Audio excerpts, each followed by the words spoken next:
after outlining all those steps of the hero's journey, whoever I'm speaking to can reasonably slot themselves in, okay, I haven't really been at that I haven't given up what there is to give up yet.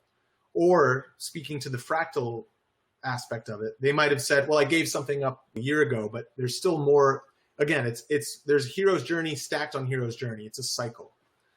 So I guess what I'm asking here, because mechanically someone can look at the template and say, all right, boom, boom, boom, boom, boom, let's force square peg into a round hole. Let's make it this way, right? They could do that.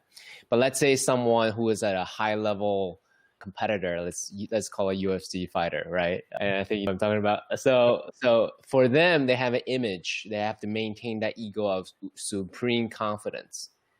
But at the same time, they also need to reveal their low points, their self-doubt, their internal world to you, such that you can show that the dramatic roller coaster ride within.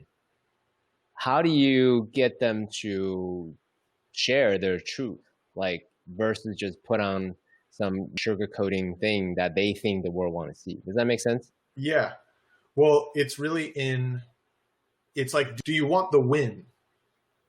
Right? If you're unable to share that vulnerable low point or the truth about the pain of maybe the part that someone would be more unwilling to reveal, you're not going to have the apostasis.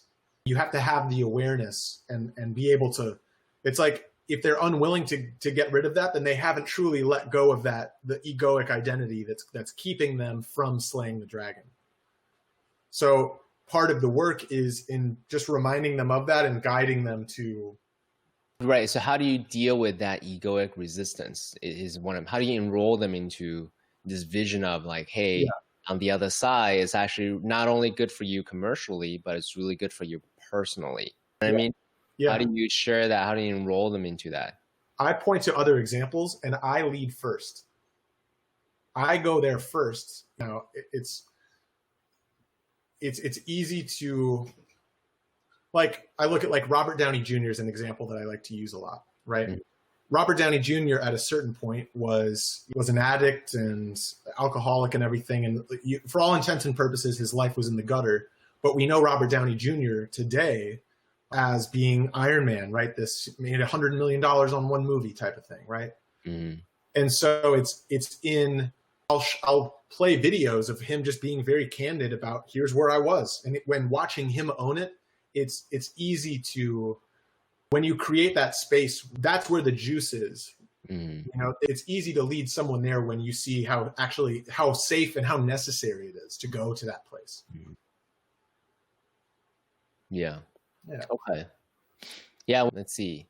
I think it was Shakespeare that said the world is a stage and everyone is an actor, right? So if I kind of look at it through that lens, and there are certain actors that I'm aware of, and I may not like their political leanings or how they act or behave, but there's a deeper level of admiration to how free they are just to be their full egoic self or full spiritual self, and just like they're able to just really own all of it. And that to me is very inspiring. Yeah. Yeah. I like that. The reminder, what I'm hearing in that is it's the reminder that like they're just playing a role up to this point, and that their block is their attachment to the role that they're playing, their current role.